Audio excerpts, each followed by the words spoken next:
Hello, I am Stephen Smith and I am talking about transformational change this evening. This is part two. I started last night reading a chapter from the book that I co-authored. That is A Journey of Riches, Transformational Change, this one right here. And I'm going to continue to read in this book this evening. And so I welcome everybody for taking time to come and join me. Thank you, William and Janice, very much. So just a little bit of the backstory is this. Is that a year ago in July, I released this book here. I co-authored it with 10 other authors. And it talks about transformational change. This was the opportunity for me to actually, take off my mask. That's what I said last night. I took off the mask of, oh, everything is good in my life. I'm loving the way things are. Everything is okay, when in fact everything really wasn't okay. And so because of that, I had to get honest with myself. Welcome, Miguel Sanchez and Leslie Baber. Thank you so very much for joining. So I want to share this with you. It was a difficult thing to have to look at some of the things that I had done in my life and to share that with others, and I did that publicly. But my life has been transforming ever since then, and I'm really, really enjoying it as well. Idalis, thank you, and Virgie, thank you for joining. So I'm going to start by just repeating a statement that I said last night, and that was actually by HP Technology, and I just loved it when I heard it. I thought, man, this is cool. When everything else computes, the results are extraordinary. Yes, in fact, when everything comes together, the results that people can manifest in their life are just absolutely wonderful. My life wasn't really happy for a long time. The honest truth about it is that yes, in fact, I really didn't enjoy what was going on. I acted like I did. But I had some demons in my closet, and I'm going to share that stuff with you here. If you haven't seen the first video, please do go back, take a look at that. That's posted on my timeline. I'm going to get that up to YouTube. I think I'm going to do that after I'm done with this. And then I'm going to go ahead and read this one here, and we'll put this up on YouTube. That's Stephen Smith SRQ. And take a look at that. And then you can see the first part of it. And here we go. This will be the last part of it. I'll just read the final parts of my chapter. I wrote chapter 7, okay? So I'm going to start up here. I had been in the medical industry and toured the first aid unit. And I was talking previously about having had a car accident, and I hit the first telephone pole. I've hit a couple of them. The second one didn't move. The first one I took off of the ground. It almost took my head off. Flew through the air at about 50 miles an hour or whatever the telephone pole slowed me down to, but it went off of a cliff and then hit an oak tree, dropped to the ground.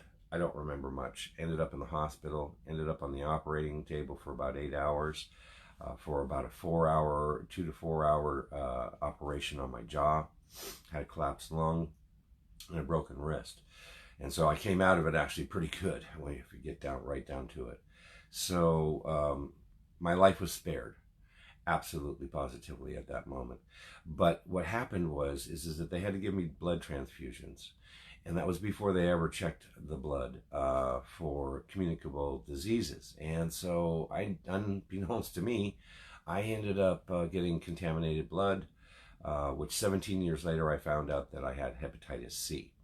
So I went through chemotherapy for about 11 months, almost a year.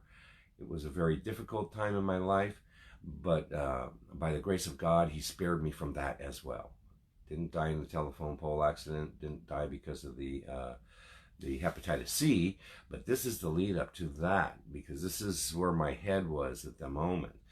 And I was in the healthcare industry for 15 years. And so I've been into literally maybe 1,000 nursing homes, hundreds of hospitals over the years. And we, just so you know, the backstory there is that we manufactured a patient charting system for hospitals, nursing homes, and home health agencies. We were a manufacturer. This was in Seattle. The company was located in Tacoma. And I got to meet this director of nursing. And this director of nursing worked at a nursing home that I had previously called on, was purchasing from our competitor, and just wouldn't give me the time of day. Absolutely, positively would not even listen to me. She wasn't going to hear what I had to say. But she took over, and it was the very first freestanding AIDS unit in Seattle. And I was on a sales call prior to their opening, and the director of nursing gave me a grand tour of this magnificent facility. And it really was quite the place. Actually had been built on the ground where there was previously a pharmacy, and so they had all these little old medicine bottles and stuff, and they were in the walls, and the artwork was just unbelievably beautiful. So it was adorned with apothecary bottles built into the pillars of the facility, and they had excavated from the building site. So it was originally a pharmacy. There was a blue room, though, at the end of the hallway, at which point the director of nursing said to me, "This is the final stop, the blue room. And the patients can come down, they come down with, in the end stage, AIDS patients come down with some serious disease, and their body can't fight it off. And so it ends up, pneumonia is a big one, that'll kill them, and diseases like hepatitis C. And those definitely are the end for those patients, for sure. And so that's all I knew. And if that wasn't dramatic enough, and obviously I wasn't grateful that I had survived a few near-death experiences. Welcome, Sylvia. I survived a few near-death experiences to change my ways. I just didn't do it. I realized that even though I'd hit this telephone pole, Mike Chavez, welcome. Thank you so very much for joining me this evening. Even though I'd hit this telephone pole, survived that, went to the hospital, almost died on the operating table, or apparently did a couple times, but now I'm standing in the SAGE unit, and I'm talking to him about doing business with him. So the bottom line is that, I wasn't grateful that I was still alive, is the bottom part. I hadn't, thanked God for that being the case. Michael, welcome. So I said to myself, that, let me just back up here a second. Okay, I wasn't grateful that I had survived a few near-death experiences to change my ways. Sure, I stopped drinking for a few years at a time because that accident happened because I was drinking and driving. And typical, and I've done it a few times now, actually. Get really upset and drive really fast. Doesn't go together. Drinking, driving fast, none of that. Not good. Don't drink and drive. Please do not do that. Sandra, welcome. Because I'm here to tell you, it doesn't pay off, and if you're lucky enough not to hurt somebody or yourself, that's a blessing. If you're going to drink, please just take a cab, okay? But what most alcoholics do, which was fool yourself with the belief that you could drink like other men. And I can handle this, I said to myself. Well, I was wrong. Absolutely, I was very wrong. I had yet to find any redeeming value that my drinking career had brought to me. On the other hand, it had brought me much misery and loss in so many ways. But where there is bad, there's good also. There really is. On the other hand, it had brought me much misery. But equals and opposites, yin and yang, all part of the circle of life. It was really about perspectives. I seemed to constantly get to the point where I was really good and then turn around to tear it back down by making poor choices. And I talked about that last night. I reckon it took me a long time to realize why I would get things really good in my life. And I had, made big achievements. And then I would tear it down. Just destroy everything good that I had going on in my life. And it was because I didn't feel worthy. So because I didn't feel worthy, I felt like I didn't deserve this stuff, you know? And that was part of me really, hating upon myself. And I had to realize that's not good. So let me read through this, and we'll see how this pans out for us. Obviously good, because I'm sitting here talking to you right now. But Dallas, thank you for joining. So I'd get my life to a point where it was really good, then I'd turn around and tear it down by making poor choices. My thinking and my beliefs and my morals showed me how wrong I really was. I ended up divorced, then remarried to another woman, whom I couldn't understand how I seemed to be so lucky to have a wife that was as good as Lone was. This is my second wife. And so, she was beautiful, blonde hair, blue eyes, the angel, from Denmark, all this stuff. It just seemed like I was just, blessed. She was a high fashion model from France. It was like, wow, her clientele was to the stars, and in the Hollywood area, it's like, whoa, how did I do that? But so I felt my ego was really boosted by that relationship. It really was. And, God bless her, she's not with us anymore. She died at a young age, 57, so it was a real shame. But nonetheless, she had her own clothing label in a store in Brentwood, California. Her clientele included top stars. Ultimately, I moved in with her, and we moved from Texas to Florida to be closer to my mom and dad. And that was in 2000, September of 2000. Good evening, Melissa. Thank you. I'm talking about myself here. This is a get to know, by the way, for everybody. I do get to know series. This is a get to know Stephen. Get to know some really difficult stuff that I went through, by the way. But it's okay, because, I've realized that the difficult things were there to give me strength and to learn and to grow from. I just didn't happen to know that at the time. So ultimately, I moved to Florida here to be closer to my mom and dad. And they lived in a beautiful place down here in Siesta Key. You hear me talk about Siesta Key. So that was just like, wow, this is awesome. And so because of the beach and Siesta Key and my parents living down there, I thought, oh, I got to come. And so that first trip out here was 93. And then I moved here in 2000. So I hadn't seen much of them in the past years, and this is my parents I'm talking about. And so it was an opportunity to go to greener pastures and be closer to them. Now, little did I know that move was going to cost me my relationships with my kids, that I'm still working on developing and mending, okay? Because what they thought is that their dad abandoned them. Abandoned? Yeah, abandoned. That's kind of what I did. So, I can't take that back. What I can do is move forward, though. And that's what I've been doing. And I've been very blessed to be able to, start rekindling those relationships and try to earn their trust back. So, like I said, I visited here, Sarasota in 93, and I knew that it was paradise, right? And I'd never seen a beach like Siesta Key before in my life. Quartz sand, powder sand, the most grounding place I've ever been, like I've said before. So I had to leave the children behind in Texas with their mother, and this caused them to feel as if I abandoned them. I allowed myself to lose touch with them and couldn't seem to put the money together to bring them to Siesta Key for at least a summer vacation. So yeah, I really did.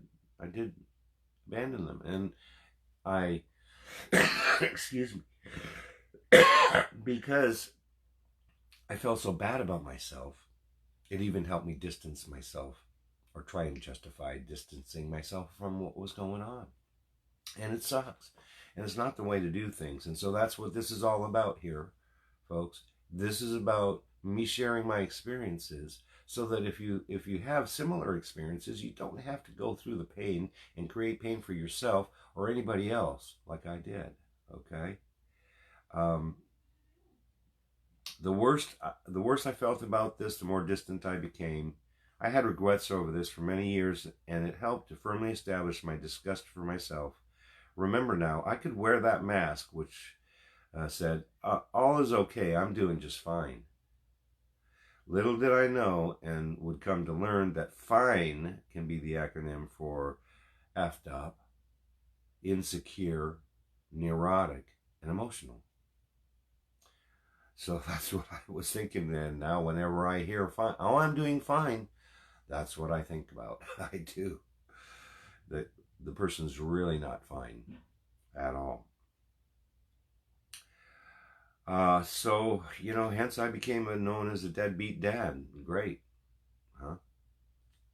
Life seemed pretty good on the surface, but alcohol was becoming a problem again. Because there were several periods in my lifetime where I didn't drink. Not a day, not a week, not a month, but years that I'd go without drinking. So when I met my second wife, I wasn't drinking at all, but she was. And the time came when I finally threw in the towel and said to myself, well, if you can't beat them, join them. So I started drinking with her.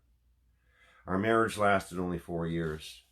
Together, my new wife and I drank ourselves apart, and I ended up divorced for the second time. By this time, I really hated myself for destroying 2 marriages, and I certainly felt sorry for myself and had run out of self-esteem. I was lost and I didn't know what to do. I ended my relationship with my second wife when I went to jail for a domestic loss of control on my part, and a fit of anger over a door being left wide open as she was complaining to me about something. Only God remembers what she was saying. I surely don't. Down and out of jail, she had left me. The only reason I had personal possessions at all was because my parents picked my stuff up for me. While I was in jail, my bunkmate and I became fast friends. He was a tree climber and he knew the tree business very well. So I talked with my father, and he brought me the things that we needed to open a tree. He bought me the things I needed to open a tree trimming company. Fabulous. I knew about chainsaws, right? I'd used them since I was a teenager. This seemed like a natural choice for a business. That's where I say money does grow on trees, because in Sarasota it certainly does, and anywhere it does. But I'm not about cutting down trees. I'm about saving trees when you can, but if they're in a dangerous situation, yeah, they should be taken down if they're going to land on the house in a storm. And we do have storms here. We have very serious storms at times. So, what I didn't realize at the time was that I had surrounded myself with people who were not making healthy choices. I had a few more near-death experiences, came close to having the staff drop trees on customers' houses, had 2 of my crew almost kill themselves because they were not fit to have a chainsaw in their possession. And it was my fault because I was not paying close enough attention to their abilities. My car was on its last legs. The Buick wasn't a truck, but I was treating it like one. And eventually, it just gave out on me. Welcome, Michael. So I prayed to God for things to change, for a new opportunity, and I decided to close the business, the tree trimming business, because I had to do something different. And God answered my prayer. I was reading the newspaper and I viewed a help wanted ad for a bathtub refinisher. I said to myself, I can do this. Even though I'd never refinished a tub before. This is where my friend Steve comes back into the story. And I was his assistant back in 1983. He had started his own tub refinishing franchise. I've known this man since my freshman year in high school back in 1975 at Mission Viejo High School. I had a basic understanding of what this was all about, that's for sure. I called the number listed in the ad and spoke with the owner. I explained my circumstances about how I desired a change in my career, and I told him I knew about the industry. To my amazement, he hired me right on the first call to him. And I ended up buying the equipment needed to do that job, on payments, of course. But I even bought the truck from one of his employees to get in the business as an independent technician on behalf of their company. So I worked for this company for a little over a year. At about the same time, I met a girl who was very spiritual. She even attended a church called the Center of Spiritual Awareness, led by Reverend Duffy. This is where I made a huge spiritual transition. I owe much of my growth to these 2 ladies. I learned about the law of attraction, and I moved from a place of being an average, typical Christian to a higher plane of self. I am. I became enlightened to the power of the Christ consciousness. and I came to believe that the universe supports me in whatever I choose. Good evening, Gigi. I learned that thought is creative and that God is the original causation. I started to actually love myself and began the process of healing from my past and being grateful. And most importantly, I was learning to be present in any given moment. As I mentioned before, transformational change is a slow process. Thank you, Melissa. Great. I'm so glad that you're here. I'm so glad that Gigi's here as well. I really, really love you guys both. So as I mentioned before, transformational change was a very slow process for me. It was, 2 steps forward, 3 steps back, 2 steps forward, and that was the feeling not worthy thing, Didn't get good, tear it down, have to work and build it back up, tear it down. Thank goodness I got to the point where I could forgive myself, So when I forgave myself, things changed. But I'll read the book because I'm probably reading something that I'm supposed to be reading in a moment. And for those that are just joining, I am reading the chapter that I wrote in this, co-authored in this Journey of Riches, Transformational Change. All right, so let's see. As I mentioned before, it was a slow process for me, and I had to go backwards several times before I could continue to move forward. I've had times of pretty smooth sailing and times of pure hell, particularly when I decided to take control of my life from God. I was overly confident and too comfortable, which resulted in much suffering for me and those around me. The definition of insanity is doing the same thing over and over again and expecting a different result. I did this for most of my life. I didn't take the sound advice from my family, from my friends. Rather, I had to do it for myself. And in the end, I always ended up having to say, you were right and I was wrong. One of the most profound experiences I had was being exposed to cognitive behavioral therapy. I had to go through a process of addressing my belief systems and recognizing that most of what I thought wasn't actually true. I felt that my parents did a good job of teaching me to be an honest, hardworking, and considerate, dedicated, loyal person and have proper social manners. I don't know exactly where and when I veered down the wrong path, but I'm pretty certain it had to do with using drugs and alcohol at a young age and not learning the proper emotional coping skills. I had to learn this later in life, to build a toolbox of answers to combat my demons. I also had to retrain my thinking to one of positivity, as well as change some of my core values. It's a continuing process every day to keep myself on track. And I know that in a flicker of a moment, if I'm not careful, total deterioration of everything good can be wrecked rather quickly if I slip back into my old ways and I take back the control instead of letting God guide me. As an example of this, it occurred in 2010. You see, now I was talking about in 2004, where I'd really reached a pretty, I guess I'll say it, comfortable, okay? Comfortable, complacent, key words for pure disaster about to happen when I get complacent and I get comfortable and I think I got this under control, so I've got it under control. Well, when I make those decisions, not so much. And that's where the turning my life and my will over to the care of God as I know Him comes in. An example happened in 2010. And that's when I made the choice to drink and drive and wrecked my sister's Lexus. Little did I realize the severity of my decision. I ended up in jail for over 7 months. Lost everything I built up, everything I bought, everything I owned, and I caused extreme grief for my family and my friends. I did. And I'm still dealing with the consequences of that 9 years later. Yeah. But that's okay. I'm all right with that. What a sorry state of affairs I had created. I ended up homeless, living in the woods, and I'm not looking for sympathy, right? I'm not looking for any sympathy. Oh no, I deserve the consequences of my actions. Good evening, Mike. Thank you so very much for joining. I really appreciate that. I'm sharing some really deep, serious stuff here about me. So today, I can say I love myself. I can look in the mirror and say, yeah, I love you, okay? That's a big deal. Because there was a lot of days where I avoided looking in that mirror, I promise you. I did not want to see what I was looking at. So today I say to myself, I love you, Stephen. And I say, you're okay. You're a good person. I can say that today. And I try and say that every day.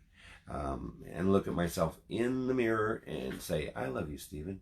And if you haven't done that, try it. Okay? It can be difficult. It sure can be difficult. But I'll tell you, when we get honest with ourselves, truly, brutally honest with ourselves, things can change for us.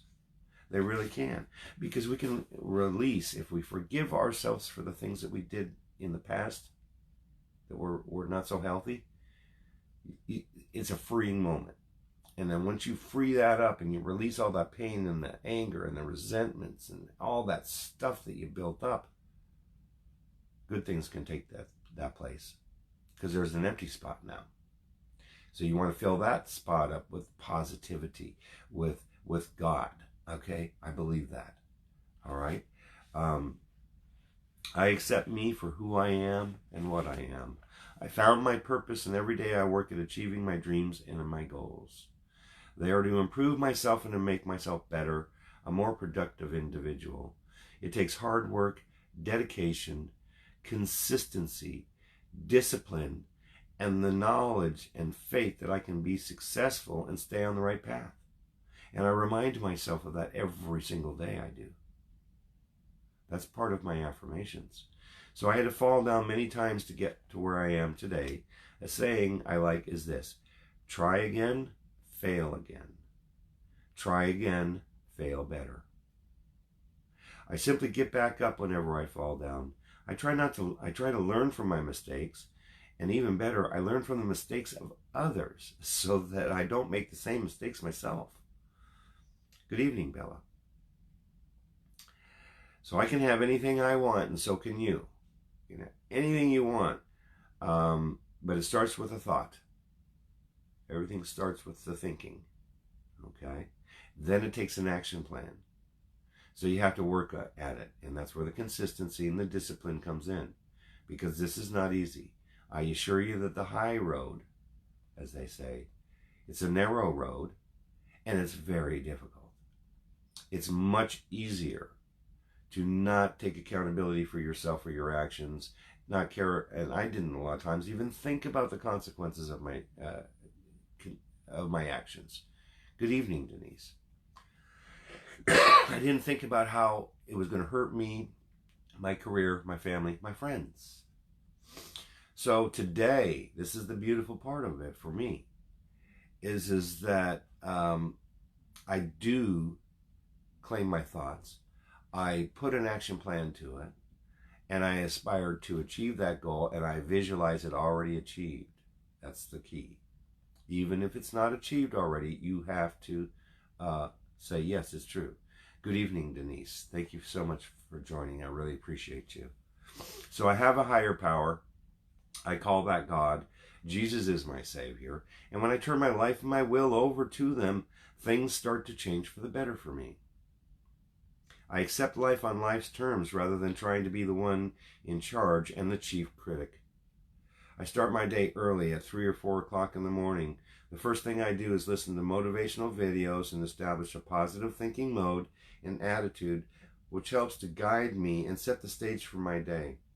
I want to inspire others, okay, to count their blessings and to pay it forward, okay? I know that I'm built to serve. I know that we're all built to serve. We all have seeds of greatness within inside of us. We have to nurture those seeds. Good evening, Mike. We have to nurture those seeds within us, water them, prune them, take care of them, and grow them into a mature plant so that we can have fruit and bear fruit and really start to become everything that we think that we can become, or everything that we desire that we want to achieve. and I'll read it again. I will, because this is the important part. For me, this is what worked for me, okay? I believe it can work for you too. I really do. Is to turn my life and my will over to the care of God as I understand Him, okay? Start my day early. Now, I'm not asking you to get up early. You don't have to do that. You have to do it with whatever works framework-wise for your life, okay? But I get up early, and the first thing I do, it's not even in this book, but the first thing I do, because I started that after the book, good evening, Kimberly, is that I thank God that I'm alive today, and that I ask God to help me achieve my dreams and goals, to be the best person that I can possibly be. Welcome, Adam. And that I go about my day in a positive manner, and that I help to be able to learn, I help to serve other people, and that I actually learn and grow from others, and that I'm a positive influence on other people. And so that's before my feet hit the ground, right? And then I listen to positive, motivational, or spiritual videos. And I realized that I had to eliminate incorrect and the limiting types of beliefs that I had held, and replace them with new positive thinking. And that enables me to be productive, reliable contribution to my children, my family, my friends, and the community that I live in. I try to live each day like it's the last day on earth. I cannot change the past. I sure cannot do that. It's just memories, and it's gone now. The future is not guaranteed, so I'm trying to make the most of this moment. I try and be consciously aware of this moment and what's going on, and whatever I do in this moment will affect the future if I get that, if I'm blessed by that part. So every day I wake up breathing. It's a brand new day, and I can paint the canvas of it any way I choose. I may have the future if I live past today. All I really have is a present moment. It's called that because it's a gift. That's it. That's my chapter here in the Journey of Riches.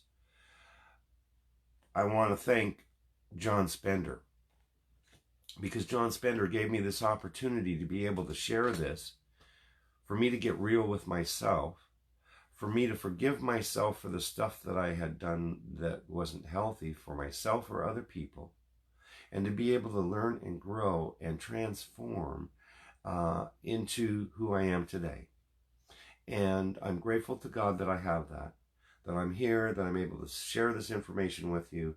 And yes, so happy. Love to bring the live with nature. I do that. I did that this morning again. Connection to nature, connection to source. And I've got to tell you that that's what helps keep me centered. If you haven't gotten out into nature, or even taken a walk or something like that, just go outside, take a walk. If you can, go somewhere fun. If you can't, that's fine. You can live vicariously through my videos if you want. And so I've got those posted where I'm Stephen Smith SRQ. I've got that on Facebook. I've also got a YouTube. I want you to go up there if you would. Stephen Smith SRQ. Subscribe, tap the bell. LWN, Live with Nature. Got big things coming with Live with Nature. It's just going to get bigger and better, and more interesting content. I appreciate everybody that took time to listen to me. I really do. I have this book available. Okay, if you want the hard cut, that's what I've got. Is these paperback covers. Direct message me if you're interested in one. I can arrange to get that to you. Thank you again. I just want to acknowledge the viewers, particularly Kimberly O'Donnell. What a God-fearing, beautiful person she is. I haven't seen her lately online. We're missing each other, but thank you so very much, Kimberly. Her husband is awesome as well. Okay, great people. I've known them for a long time. I gotta say this now. I've seen several people: Gigi, Kimberly, Mike Chavez, all people that I met over about 20 months ago in Live Masters. Live Masters is where I started doing video. I was answering questions of the day. And it has evolved from there to sitting here in front of the camera, sharing with you about the opportunity to have shared my life, stuff that people keep in the closet, and not be afraid about it, and not be worried about what people think because of it. Okay?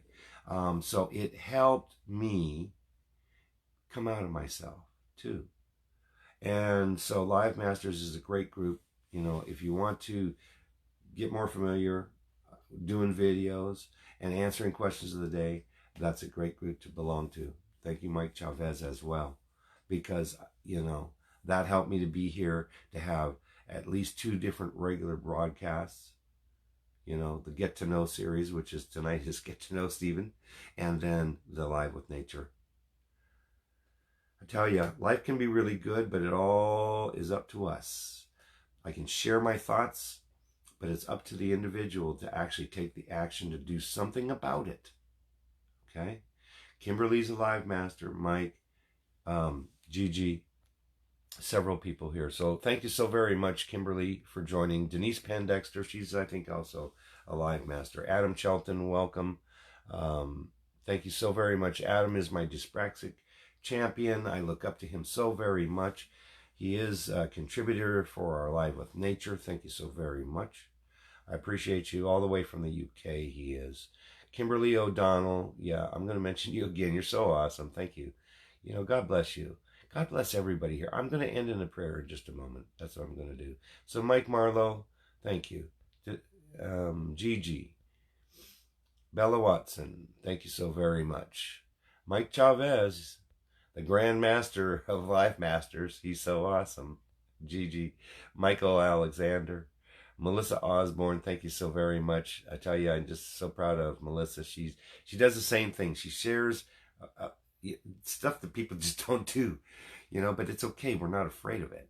And we learn and we grow every single day as a result of doing that stuff. It helps us. Sandra Mitchell, she's with Keller Williams.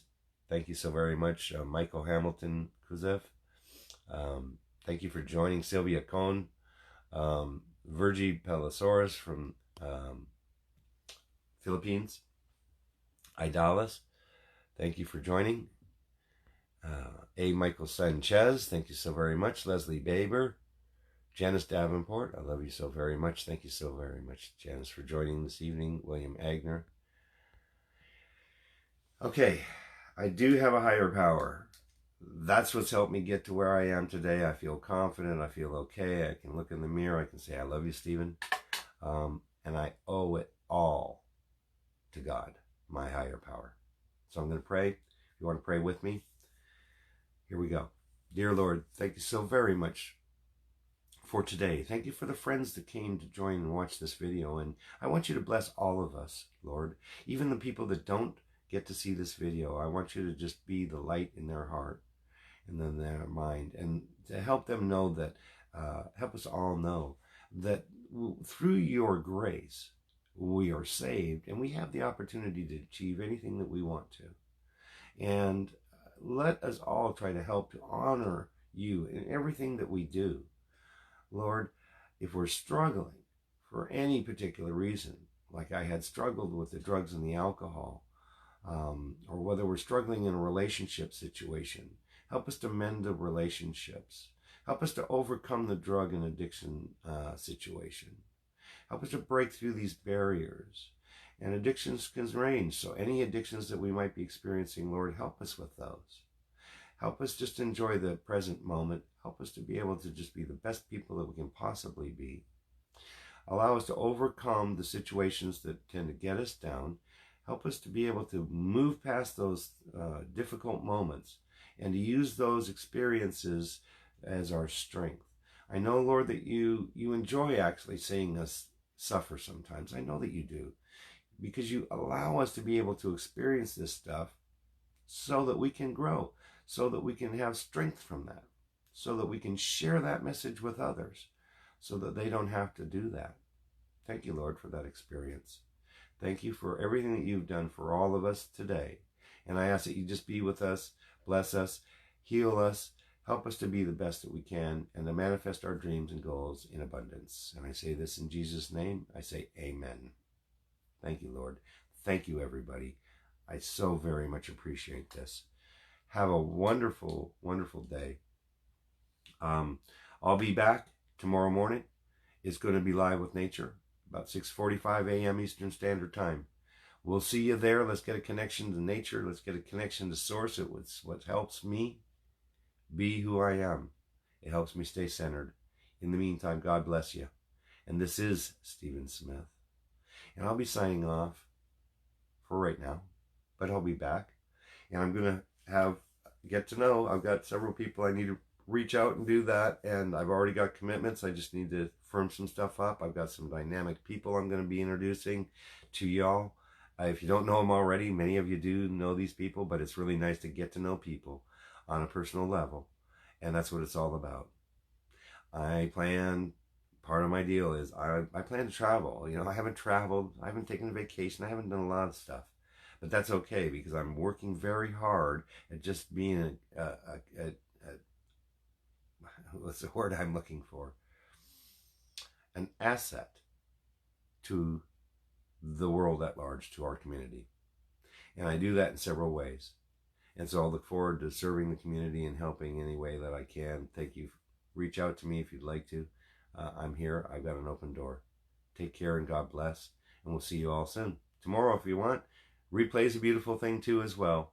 Have a great day, everybody. By the way, share this out. If you know somebody that could benefit from this, let them know. If you feel like you'd like to see the rest of the stories here in this book, because there's 10 different authors, let me know. I'll arrange for a copy to get to you, okay? It's about paying it forward too, you know. I'm not trying to make money on this book. That's not why I did this. I did this to share about me. And if you want the book, we'll make some arrangements for you, absolutely. Okay? Thank you. Have a great day. We'll see you soon.